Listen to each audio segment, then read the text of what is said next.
Hi, everybody. This is Des. I'm here with Laura Mill, and I'm just going to pass it over to her to introduce our event. Hi, everyone. Thanks for joining us today. Des and I are really excited to dig into this important topic with you. For those of you who don't know, Thoughtexchange exists to help leaders have important conversations with large groups of people. So corporate leaders, education leaders, and community leaders.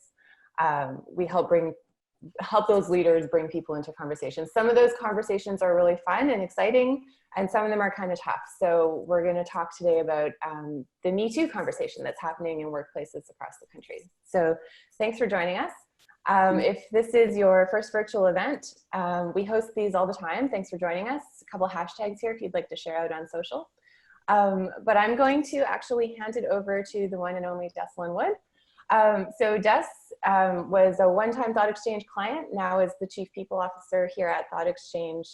She's got a whole host of experience in the HR world and leadership development, and we're really excited to be here with her today, and I'll kick it over to you, Des. Thank you so much. All right, I'm going to share my screen now. So, perfect. So everybody, this is a wonderful conversation, and it's comes to me. Can you see my screen? Yes, good. This conversation is something that came up because I go to a lot of HR conferences, as some of you might know, and I was asked frequently, what kind of topics should we be talking about? And I would bring up, hey, the impact of Me Too would be amazing. And turns out a lot of my colleagues were asking for the same things. However, nobody was volunteering to talk about it, myself included. And so I had this opportunity in November to put some material together for Me Too. And I thought, who am I to have this discussion and lead this discussion? So I ended up running a thought exchange on LinkedIn around the impact of Me Too, and then ending up getting this amazing wealth of information that I'm going to be sharing with you now. So for good, I will get us going. So this is the word cloud. Anybody in training loves word clouds. These are all the words that came up in our exchange around Me Too. And I'm really interested to hear what you think about this data. But before I get into the data, I'm holding it back. I want to talk to you a little bit about the timelines that we're all aware of that happened, especially in light of the Harvey Weinstein case. It's a lot in the media these days. The term Me Too actually was first coined in 2006 by Tarana Burke, who had this idea of really bringing everybody's attention to harassment and violence against women by saying that you should start this subject by saying Me Too. Everyone knows about Alyssa Milano, who brought it forward much later, but that was the origins. There was the famous Women's March after the last election that was, of course, a huge forefront in the news. And then the scandals started to pour in. Not to say there weren't scandals before, but it seemed like this never-ending scandal. There was the Uber scandal, again, around the Me Too. There was Fox News. Then there was, of course, the one that I think people remember the most, which was that New Yorker article about Harvey Weinstein. And then finally, I was going to try to do a timeline. I couldn't. There's probably 200 more accusations to follow of people notable in either sports, politics, acting, business. And that is really just the famous people. There was also a ton more concerns and complaints that came around this kind of activity and behavior. And then there was changes that came into the government. So I'm going to mention a few from Canada and from the US. The most notably in Canada was Bill C-65. And in the US, there isn't one national bill, but there are a lot of activity going on in states and cities that I'm going to touch on as well. So it is interesting to think that right in the heat of all of this, there actually was a reaction to change the way we do things at work. And so that, I think, is probably one of the most notable things that came out of this movement, is that real change started to happen. So what are the numbers? We often get asked these kinds of questions. 52% of Canadian women and 60% of American women say they were sexually harassed in the workplace. And these studies were done between 2016, 2018. So these are current.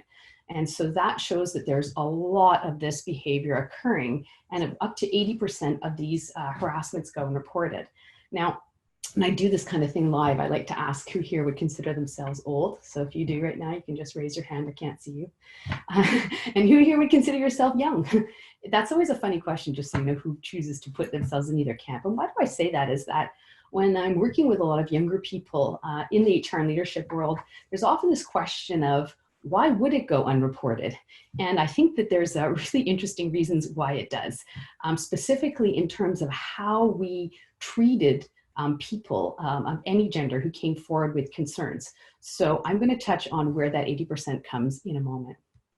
So the biggest change in both Canada and the US and the states that have enlisted change and in Bill C-65 is that the definition of harassment has been widened. So in the past, it really was a very narrow kind of behavior that had to be extreme and unwanted, as if there was certain wanted behavior that we had to separate from the unwanted. And so one of the first big changes you see in what's going on in our culture is that there's a whole range that goes from just comments and sort of making the environment uncomfortable all the way to a physical touching and violence. And so by broadening the scope, it makes people who kind of felt like something happened, but I'm not sure if it's something, understand that there's a broad range of something. And I think that's something that really had an impact on my results from the exchange as well. If not sure if you're aware of this movement in the US, there's an amazing paper if you want to look it up or Google it called 20 States by 2020. And this is a movement that's looking at all the different activities that are happening around the US and pushing for at least 20 states in 2020 to have significant changes in how they're dealing with harassment. So here are some of the examples of what's been going on. It's listed in that report, is that non-disclosure agreements, which were really popular. When somebody brought a claim aboard, if they wanted to have it settled, they had to sign off that they would never tell anybody. This allowed a lot of behavior to go on, and it's pivotal in the Weinstein case, where over 20 years ago, Harvey Weinstein's assistant had a situation occur, and she signed one of these agreements, which then allowed him to continue. There's also this idea that contractors, interns, students, people who are not full-time workers who are unprotected, people working in the home are now also part of it. And there is also this big part, which is mandatory training. So I'm going to talk about this in Bill C-65. It's also one of the elements, is that everybody needs to have this training. Why is that really important? Is that before, training was seen as something done to like a very small group of really kind of icky people. We quietly did it with nobody knowing. It was really confidential. And the idea was that it was a specific person who was the problem. It was not the environment or the corporate culture to begin with. So by saying everybody has to go, we're acknowledging that just because, you know, you were the one who were singled out in this investigation, likely you felt comfortable to continue this behavior because the culture allowed for it. And so this is a really big shift, saying that training has to be for everybody. And New York City actually has the most changes from this movement. In Canada, for you Canadians, they say there's no need for a formal complaint for the employer to respond. Now, this is really a big reason about the 80%. You know, I have to tell you, it's the biggest reason. This and this second one here, employers have to follow up as soon as they are aware of it. So here's something I want to just own, you know, as an HR professional who did the majority of my career pre-Me Too versus post, is that there was a practice in corporate culture where we took our time for responding and we looked for patterns in behavior. And there was a hesitancy to make complaints because the actual person who was subject to the behavior was asked to decide whether they wanted to make a formal complaint or did they want to just bring it forward so that we're aware. And that feeling of pressure on the person made a lot of people feel really uncomfortable because the formality of the complaint often involved the person having to say to the actual, the person they were concerned with, I don't want that attention.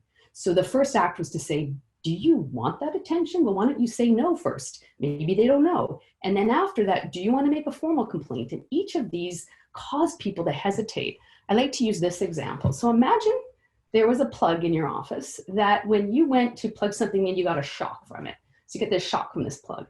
And you went over to the company and you said, I just got a shock from that plug. And they were like, which plug?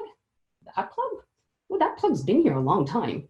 You know, I actually think the CEO uses that plug. I think that's like one of his favorite plugs.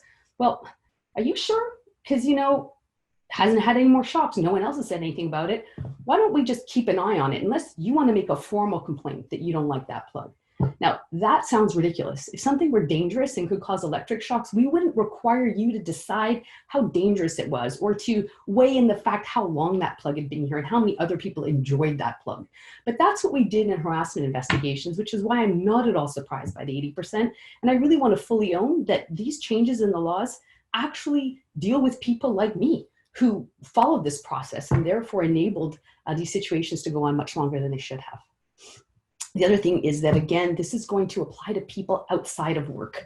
So this idea of work used to be in the company itself. So if somebody said we went for drinks or it was an offsite and it was at night, people would be like, I don't know if that was on the company time, or they got a text or a note outside of work. It was like, that's sort of personal. We don't actually touch anything outside of 9 to 5. And that's kind of like the broadening of the definition of harassment. We're also broadening that work interactions happen anytime. And so that will deal with a lot, because a lot of these issues come up at events that are off work hours that involve alcohol. And finally, like in the US, prevention will be for everybody. And so we're not going to allow companies to say it was just this one person or group. We're going to have to train everyone.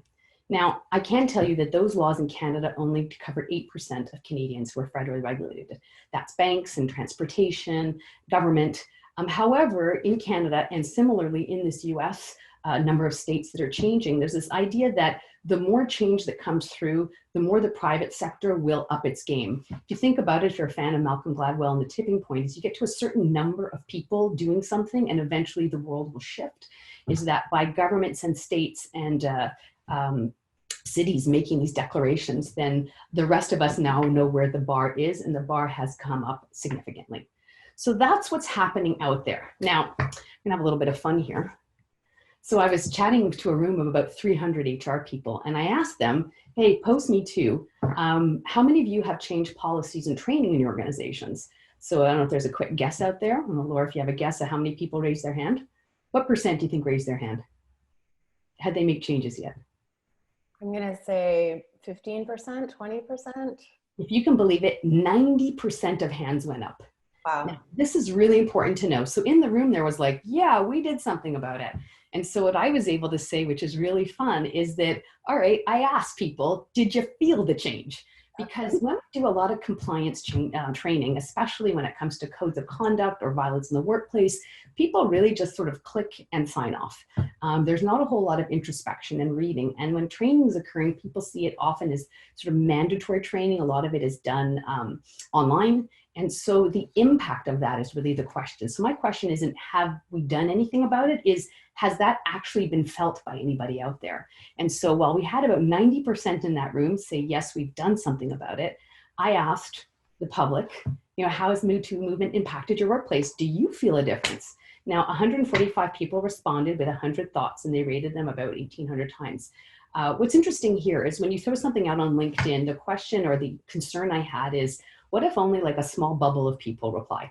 Now, being in HR, I've been on LinkedIn a while, I've got a very, very large network, and people reshared it. But I was still concerned that there would be a heavy HR tilt to it. So it was kind of exciting and nerve-wracking when the results came in, because I got a full range of results, meaning that the link had gotten out far enough for me to see a full range of responses, which I'm finally going to share. Here we go. So biggest one is I asked a question of, in just a yes, no, I gave 4 choices. Have you felt an impact to your workplace? Either there was no impact or just impact on policies that everybody's still behaving the same way, or you had the choice of some impact or a large impact. So what's really interesting here is 49% responded that they saw no impact to behavior. So whether there was changes in policies or emails sent out or sign-offs done, nothing's changed. 51% said they saw some impact, and of that, 4 of them said major impact. What does that mean is that of those 90% of HR leaders who told me we've done a ton in our companies, about half the people have felt anything. You could see this as glass half empty or glass half full. We're pretty, it hasn't been that many years since this whole movement began. So that's, exciting, but also tells us that we need to be measuring the impact of our training and changes in policy by how much it's actually changing the workplace environment, not by whether we got 100% sign off, which is something I think we focus far too much on because it's a metric we feel we can control. So top thoughts. I'd like to give people a moment to read. These are the top 2 thoughts from the exchange. So I'll give you a little moment there to have it read. And by top thoughts, we mean these are the thoughts that received the highest rating. So people were really agreeing with these thoughts. Thank you for that clarification. Yes, the question went out and these were the top thoughts that were rated the highest. So everybody shared a thought and then you rate people's thoughts if you don't know about us. So people feel more comfortable, and this comment that came through as a white male, I was unaware of the extent of the explicit implicit marginalization of women. These were surprising. It came in and I was like, wow, that's, pretty strong on the case of Me Too having had a big impact on these individuals and everybody who agreed with their statements. Then I looked at the themes. So what we have is an AI that reads all the thoughts and it themes them. And what turns out is that we had some really interesting themes. Able to speak up was the biggest theme that came in, meaning that these were the thoughts that had the highest level of agreement. They were starred the highest. So there was a strong feeling that I feel more able to speak up, which in and of itself is amazing, because one of the reasons people didn't speak up before was the shame that somehow they were contributing to the situation or that nobody would listen to them anyway. So both those reasons seem to have some kind of shift. We see there's policy updates, the workplace is more respectful, they feel there's more training, there's been a rise in complaints. And then at the tail end, you can see a little bit of other stuff going on. So at first I kind of panicked. I'll be honest. I was like, uh-oh, I got the no impact group. I got the men are under attack group. And I got, the workplace has become kind of not fun anymore. And so this was where I realized that the full range had entered the conversation. What I'm gonna do is I'm gonna take you on a quick journey through some of the top thoughts that were rated in each of these categories and what they did to my own personal thinking about the subject. So able to speak up. So top thoughts for able to speak up were, again, this, I feel that millennial age women were talking more openly about things they would have otherwise kept quiet. So this idea is that there's a younger group of women who are really feeling empowered and they're speaking up, which is awesome. And then in our top 20 thoughts of over the 100 that we received, change around that some men were coming forward and that people realizing this was not a gender specific issue. I think, again, there was a concern that things were, you're being oversensitive or just not fun by allowing certain behavior to continue. And people are saying, no, I'm going to call that out, which is great. Policy updates, again, people feel like there's been policy updates that they've noticed, which is amazing because I can't tell you there's a lot of policies that people pay attention to except maybe the expense policy in companies. People are not really aware of policies. So it's great that this one got some more awareness. Workplace more respectful. Give you a second to read these.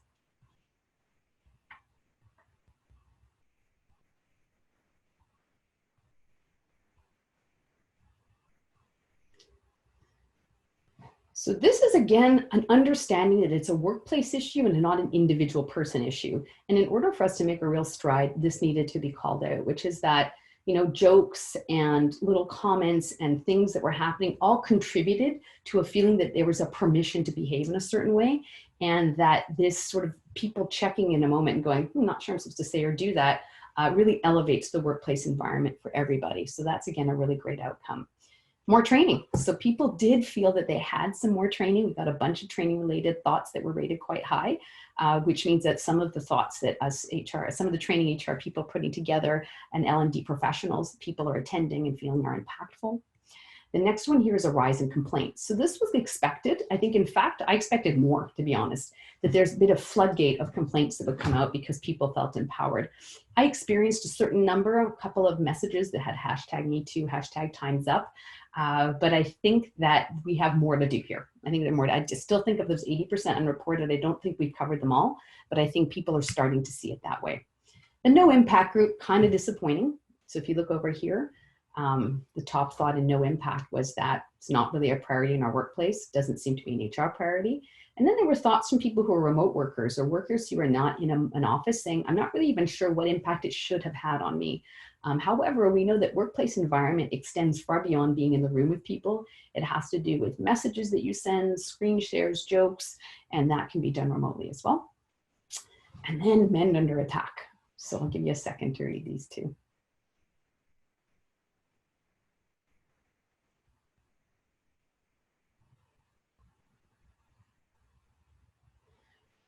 So when these came in, I'll admit it was a little bit of jarring for me because in a way, reading these is a bit triggering for a lot of people in that you feel like angry that they're even in the conversation, which I know sounds a little bit crazy because, we're a tool that's supposed to be inclusive. Thoughtexchange, that's what we market ourselves as. And as other people that have different ideas than I do join the conversation, I started thinking, I don't know if you should even be in here. All the different reactions we get when we see things that we're not comfortable with. And what's really interesting, if you look at the voting trend here, is how many people gave ones, meaning that they did not agree at all to these statements. So I want to ask you, when you're doing a one on like Amazon or something, you really almost wish you could say 0 stars because you're so mad. So this is really people screaming at these people to shut up.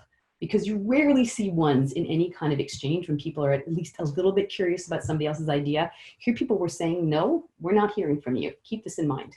And this last one, workplace less personal. So if you look here, there's that famous comment of men being concerned about being alone one-on-one with women. We heard that from, I think, a couple of politicians, which really seemed offensive.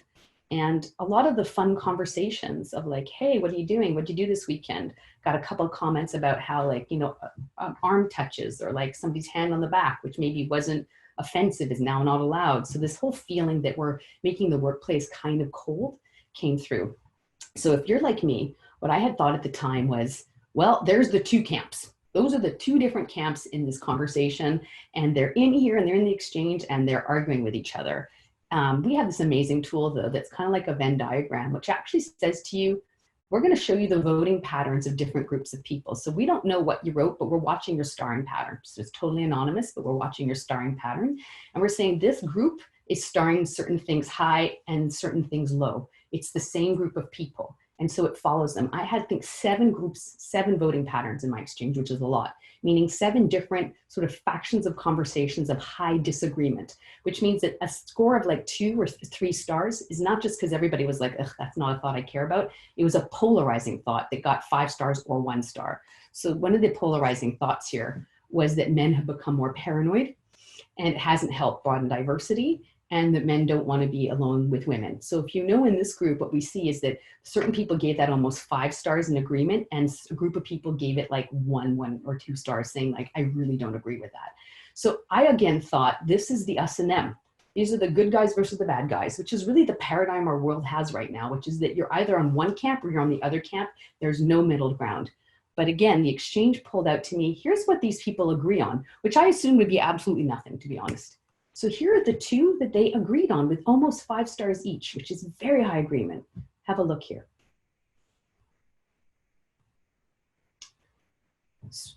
So these thoughts about being unaware of the dynamics and the importance of not joking around, meaning that these thoughts, what to me seemed incredibly supportive of the Me Too movement and changes, actually are 100% supported by both those groups. And in every one of my 7 different voting factions, it was the same thing. There was a polarizing comment about, I can't even say somebody looks good in a dress. That got like a 1 and a 5. And yet agreement was on these kinds of comments. And so what I realized, which was a huge shift for me, is that it isn't 2 different groups of people. There's a ton of support for what's going on with Me Too. And there's also a group of people who are confused about the boundaries and borders of where they should be. So this is what I used to hear at work. You know, I'd say, you look nice today, I might get fired, and I'm worried about being alone with a woman. And I used to think these were like coming from dinosaurs, like the people who were like going to age out eventually in the workforce. And I realized is that this is actually a group of people that right now does not feel comfortable expressing their own confusion or difficulties with what's going on, because the minute you express these kinds of thoughts, you're considered to be a non-supporter. And the data shows that that's actually not true. So my reaction was to do this thing called scenario training.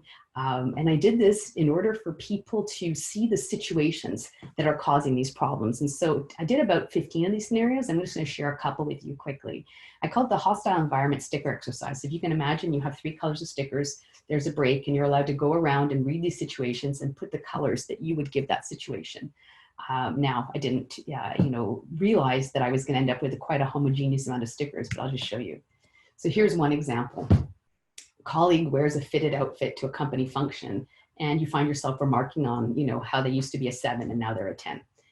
This kind of comment happens specifically at off company events, where there would be comments from anybody. It isn't male, female, be like a common comment of somebody's appropriateness of what they were wearing. And this will be discussed at a meeting and even discussed by people from an HR perspective of whether that was appropriate. So here's a situation. So imagine you're being invited to put whether this is a red, green, or a yellow. Is this terrible? Red? Is this sometimes okay? Or is this green fine? Here's this next one. You're on a conference call with your team, and one of the strong members, who's usually a high performer, says something stupid. You snap and you say, what happened? Did you take a stupid pill today? So what's interesting about bullying is it's often lumped with harassment, which is that, if you target somebody with humiliating behavior, should they make a complaint? What's interesting about this scenario, and these are all true scenarios from my past, is that when somebody is actually nasty to everybody, we decide they're not that bad. It's like seen as worse to be nasty to one person because then you're targeting somebody. But if you're just kind of rough around the edges and you get offended by this comment, you would likely have heard in my old world of HR, this person's like that with everybody. Just got to toughen up. You know, they're just like that. And that sort of made this idea that if you're consistently terrible, then that's actually okay. What about somebody losing 20 pounds and you go up and say, you look great. You lost weight, you look great. The person doesn't respond and you're confused. Who wants to lose weight and not have anyone notice? Lots of comments like that. Am I allowed to call out changes in people? And why is it people are strange about that? And of course, if you've been in this scenario, a major reason for people to lose weight is not just health, but also sickness and stress. And so it can feel very offensive to have people come up and comment on your physique to you. This is a true one right out of there. As part of your due diligence, you look up 2 coordinators on LinkedIn. Later, you share the photos with your colleagues, commenting on how hot one of them is. You end up hiring the less attractive one, so it's not like it influenced your decision. So this situation occurred with me, and the people discussing it, it was actually overheard by another colleague who brought it forward, and I spoke with the person. They were like, well, I didn't hire the attractive person, so it doesn't matter. And this is a really interesting moment. And it's one of those moments where you realize that the line has moved and certain people are not aware of that. And so I actually happened to have given this material the first time the day after Don Cherry was fired. So those of you Americans, Don Cherry is like a legend on the, you know, in the sports broadcasting world. And he'd made a rant, pretty terrible rant, and he'd been let go the next day. And he was an older gentleman who'd made many, many, many terrible rants. And just that day was the last day. It was like, ooh, today's the day the line moved. And sorry, Don Cherry, you didn't get the notice. You stepped over it and you're gone. And a lot of people had like concerns over how is someone supposed to know that today is the day. Then there was the other group who was like, it's about time. So again, those are like the 2 camps of the, it's obviously wrong what he said to, wow, today was the day. And I think that's what's making people feel really nervous is in this scenario, these people didn't know that today was the day. You don't do that anymore. So I don't want to take too long on this. You organize a cross-functional outing and you go to a local bar to unwind after for a few drinks. I actually just dropped this in there to get a green dot one for everybody. I thought everybody has something that's green. What I learned in my training is that people put yellow and red dots on everything, including this, which shows me the amount of fear people have about talking about something being okay. It was like, everything's not okay now, which is sort of where that workplace is less personal section comes from, which is that, you know, we're not even using common sense because we're so unsure of what we could do wrong that we just decided that we're being told everything is wrong. And then this last one, I participated in this, I'll be honest. Holiday party, everybody was laughing about who in the company you'd want to be trapped on a desert island with. Everybody, and again, this is binary, so I apologize that it was men and women at the time participating and laughing. And I was laughing at what was going on. And later I got a concern from somebody who was in that social setting who said they weren't comfortable with the conversation. And what was interesting is in the moment, the only person who complained was a colleague who complained that he was never chosen. So it was actually, you know, seen as funny at the time, which even then, when I think back, maybe not so funny for him. And then the person who said, look, I was uncomfortable, the reaction was intuitively for me was, well, you didn't have to stay in the conversation. And yet I started to think about the dynamics of walking away from a conversation with key people participating and what's the price of saying, I'm not part of this? And is there a price? And are we not taking that seriously? So in my debrief, I'd let, you know, my question is there a variety in these responses and what does that tell? Are people from different times or groups getting different color stickers? In the situations where I did this, almost everybody put red on everything, which just showed a culture of fear, unfortunately. And then the next one is, does fear of insulting or harming a relationship influence you to go along? So how can we even know when someone's laughing or participating in any of those situations that they're comfortable? And what is the implication for people who opt out? So if we tell people, if you don't like a conversation, you can walk away, are we actually hurting their employability? So I want to end on the last thing, which is one of the things I think we have to talk about when we talk about Me Too and harassment and bullying in the workplace is power dynamics. You know, there's this whole world right now of radical candor and radical transparency. And if you see me speak, I often make fun of it because it assumes that people have the privilege to be radically transparent and be honest. And that's actually a positional privilege for most of us. So the people who are saying, I want an environment like that happen to have corner offices. You know, and the people who are in a different point in their development find it really hard to be radically transparent. And so, you know, what I love to do is work on hierarchy, which is who here knows where they sit in the hierarchy? Who here knows if they're on the A team, B team, or C team? You ask that in a room, everybody knows. So people are highly aware of where they sit in this dynamic. And I often talk this story called 10 Bob 10. I'm not going to tell the whole story now. It's a teaser for another time. But the idea is if you're in a boardroom and you're the boss and leading this meeting and your name is Bob, you're going to hear a lot of 10s for everything you say. Everything you say sounds like a 10 out of 10. And then as people leave, they're kind of like, that doesn't look like a great idea. And when I work with leaders, they often get really angry. They're like, look, I asked for feedback and I don't get it, or asked for feedback and everybody says it's fine. What am I supposed to do? I said, you're supposed to be aware that there is a real power difference between you and everyone in the room. And it's dangerous for them to say, I'm uncomfortable with what you're doing, or I don't think your idea is right. And on top of it, we're a social animal. We live as a group, and anybody who's in a social hierarchical kind of life has a desire to build a relationship with the alpha, with the powerful person. And so it goes from that initial just meeting them to wanting to be the trusted person they call for everything. And so as people are working their way through those different levels of relationships, they're likely to negotiate certain things or allow certain things to pass in an effort to get to that trusted relationship. And the people around them who are making these comments and jokes are assuming that people feel that they're at equal footing when they're not. And one of the big misnomers is that, oh, I'm not one of those people. I'm one of those people that anybody can talk to. When in fact, when there's a power differential, you're not. So I'll close with, I used to close with this slide, with great power comes great responsibility. Huge lover of Spider-Man. And I like to say that that is when you have power, you have the responsibility to understand the impact of it. But now I don't even think it's great power. I think it's with any power. With any power, you have a responsibility to understand the dynamics that you're creating. So I know I've been talking a long time. Laura, I was wondering if there's something you would like to chat about. Sure. Wow. Thank you, Jess, for cracking this open a little bit further for us. I've seen you speak on this topic a few times. And every time you speak, I hear it a little bit differently. So I've taken some notes and I'll just add my 2 cents.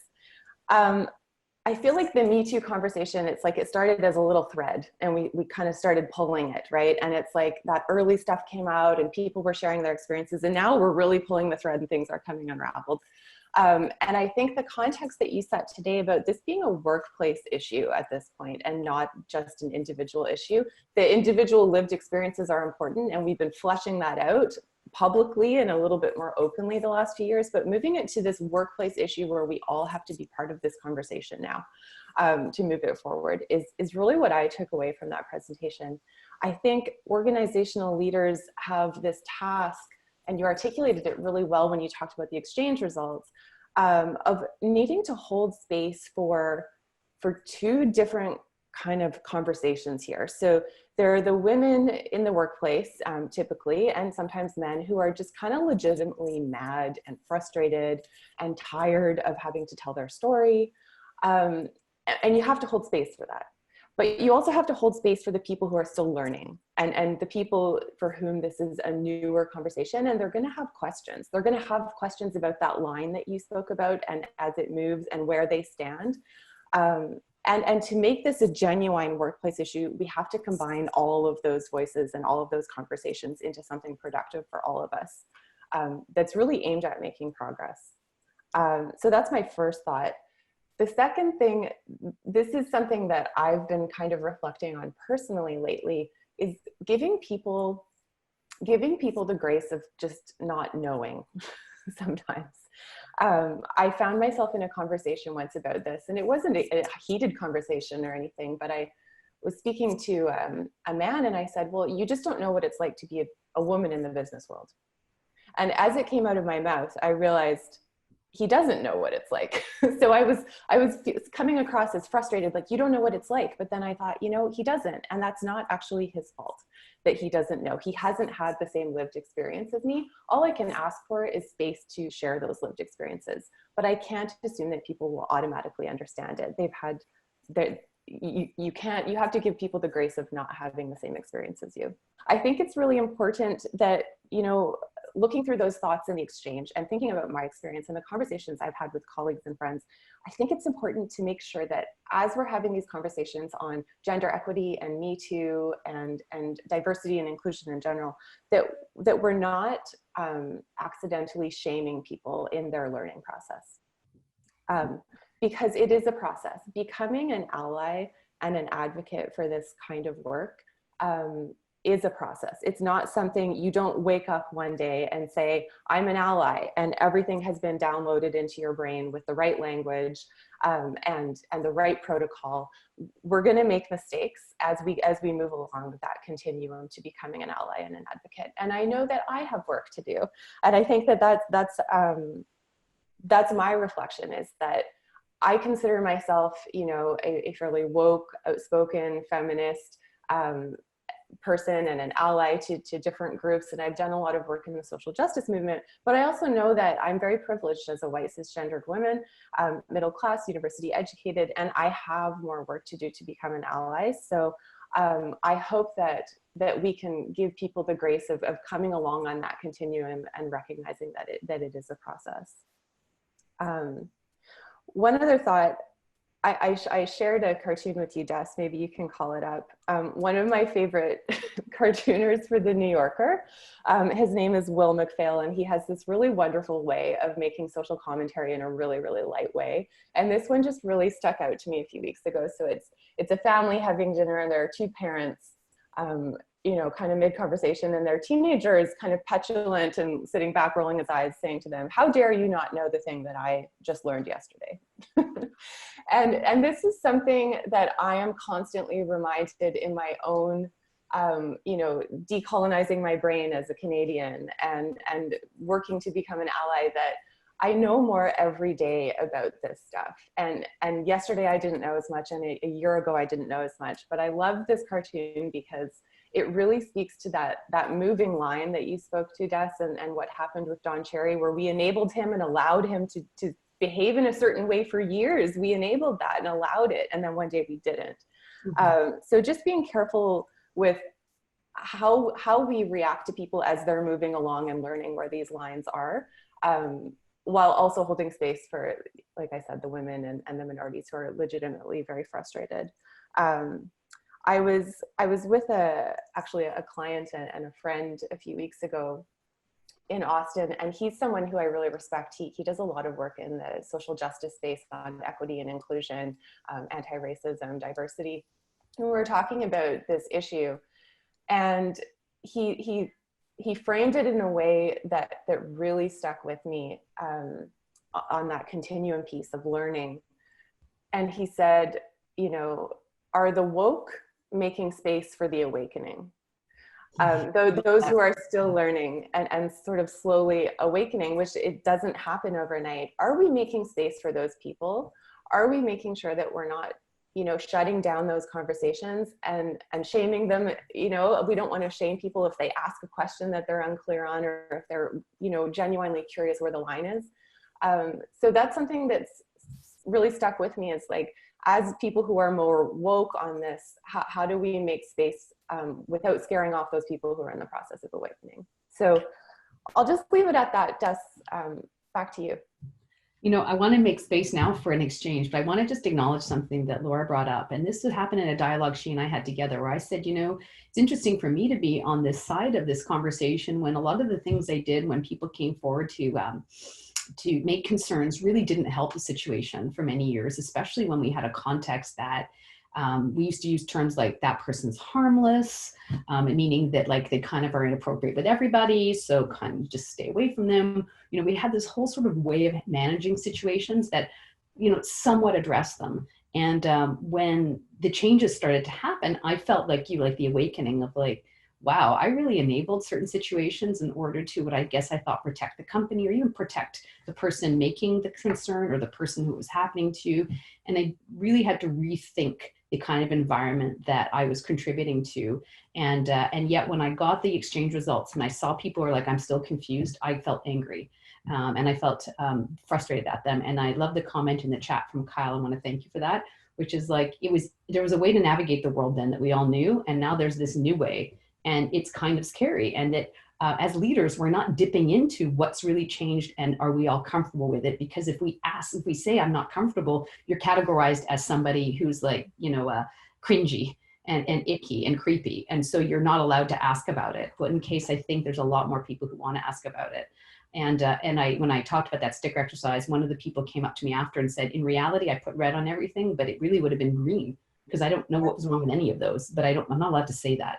And I really feel like we've missed that boat here. So I want to jump into an exchange here and get some input from everybody here. So if you're new to Thoughtexchange, where I'm going to put up a QR code and there's a 9-digit number and we're going to drop in the chat. If you can get to the chat, you can just click on it. You're supposed to share a thought, star about 15 to 20 thoughts of others. We're going to give you a few minutes for this. So if you haven't been on one of our VEs, we actually take a few minutes now for you to participate. And then if you want to see how your thought's doing, you click on the discover at the bottom right, and the middle button is all thoughts, and you can see how your thought's trending. And then Laura and I will take some time to chat about the thoughts that are coming in. So I don't want to take any more time.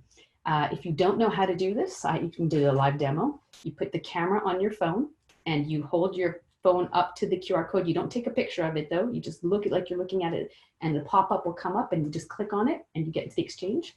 Or you can go to te.join, put in this 9-digit code. There's a join button at the top right, and or in the chat. There should be a link right now that you can just click on and go right into the exchange. So without further ado, I am going to go check out what you're writing in the exchange, and we'll take a few minutes, about 5 minutes, and then we'll start to comment on what's in there. So please take the time to go in and participate. I just want to talk here about some of the themes that have come up. If you look right now, there's one about creating space for conversation. There's a theme about people learning about harassment. There's a theme about workplace power, and there's a theme about leader discussions. So what's really interesting here is that we see that there's a lot of consistency in the kind of themes that people are thinking of, and really enjoying that. In our connections tab here, you can see sort of where our top thought is right now. So right now we have, in addition to including staff and management in conversations, we need to have board members and shareholders. You know, that's a really interesting point, which is like, are we even not going big enough with the everybody gets trained? I think when we include that level, shareholder, board member, people are much more aware of being responsible for the environment of the companies they run and that they own parts of. Oh, new number one. You can see what the fun is. This is why you have to go in and rate. If you don't rate, you don't get your voice heard. Making sure all situations, no matter how seemingly small, are supported. I think that's a huge piece here right now, which is that legislation in states and governments are saying we need to be broader. How do we bring that message to individual leaders who are approached by staff members who express their concerns? How do we bring that idea of a hostile work environment? Doesn't mean it even happened to you, but if you're not comfortable with what's going on, that matters as well. Don't assume that people who are silent on issues are okay. You know, that's what the world is right now, isn't it? We have people who are like really vocal on each side. And right now we find out there's this really amazing common ground, but there's so much silence in that common ground. But that common ground is impactful. What do you think, Laura?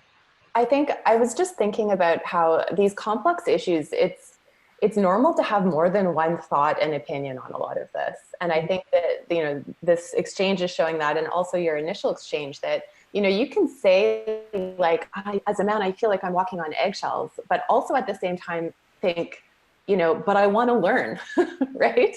Like, I don't really know how to act, but I want to figure this out. So I think just remembering that we can have more than one thought at the same time, and that, you know, yeah, we don't necessarily have to be divided into two camps here. That's a huge one here. So if we look at, you know, where we're going right now with the thoughts in here, leading by example, again, a huge piece, which is that, you know, it's interesting. I used to hear change starts from the top, and I've decided that I no longer ever say that, because the people who are in control of things typically like the status quo because it served them to get them to the top. So to expect that that person is the one who's going to want to change things, whether it's a process, a policy, a business model, likely not, because it's, you know, worked for you. The idea is that change has to come from a large number of people to make it feel safer to change. And if you have an ally who has a senior title, that's great. But I want to caution that if we're waiting for a certain group of people to be the ones to lead this, and we don't feel that we should do anything until then, we're going to wait a long time. Whatever here we have here. In addition, oh gosh, there's some good rating pieces here. I'm wondering if there's anything down here that we're not seeming to look at. All situations, we talked about that. Ensure that senior leaders have a conversation amongst themselves. Yes. Definitely, how are we going to show up as leaders? Have HR leaders hold exchanges like this with all levels of staff.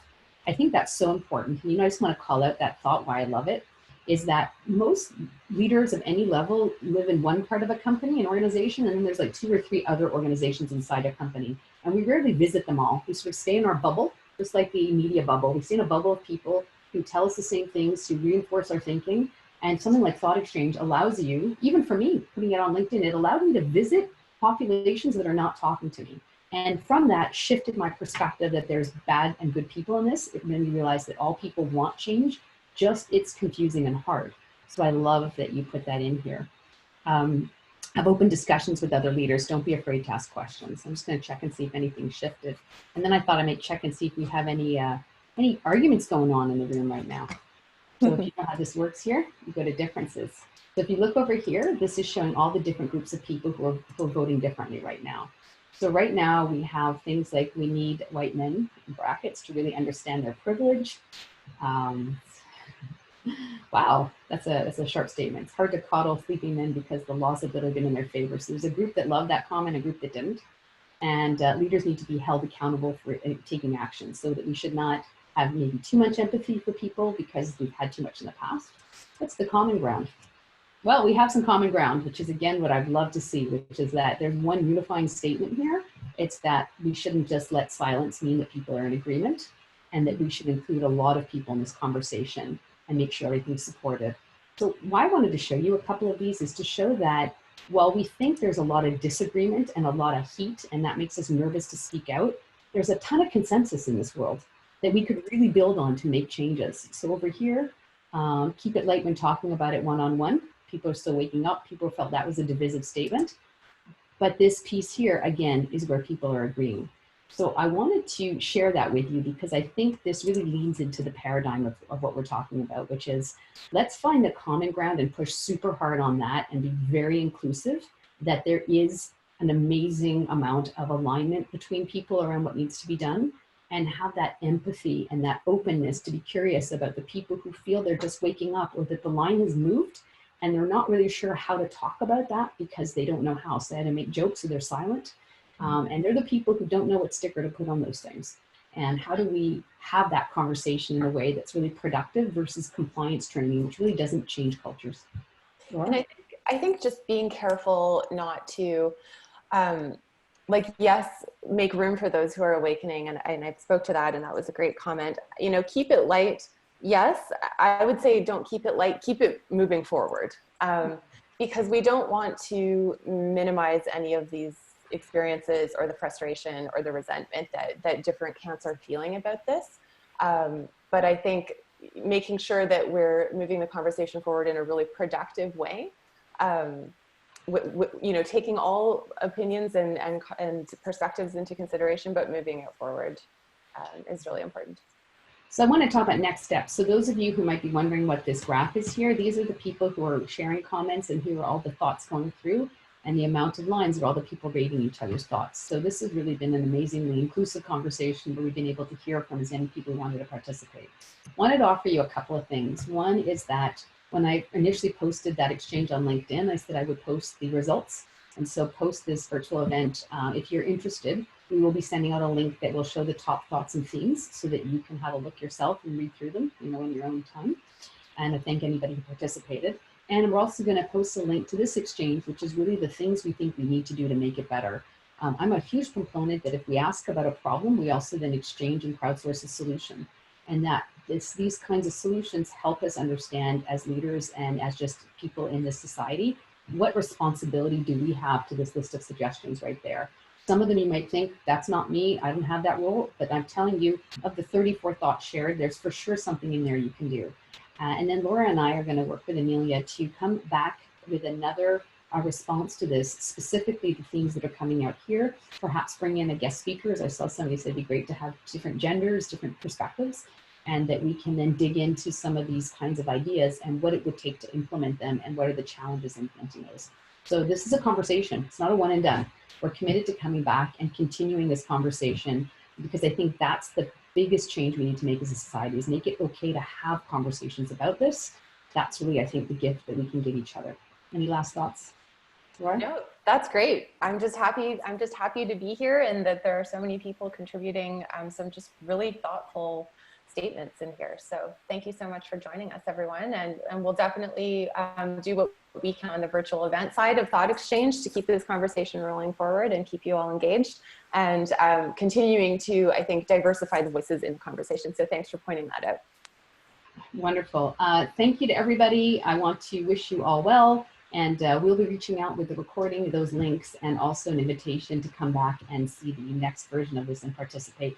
And if you have something you think you'd like to participate in or even be one of the panelists, let us know. We're really curious to have new faces and different ideas and a lot of diversity on these panels.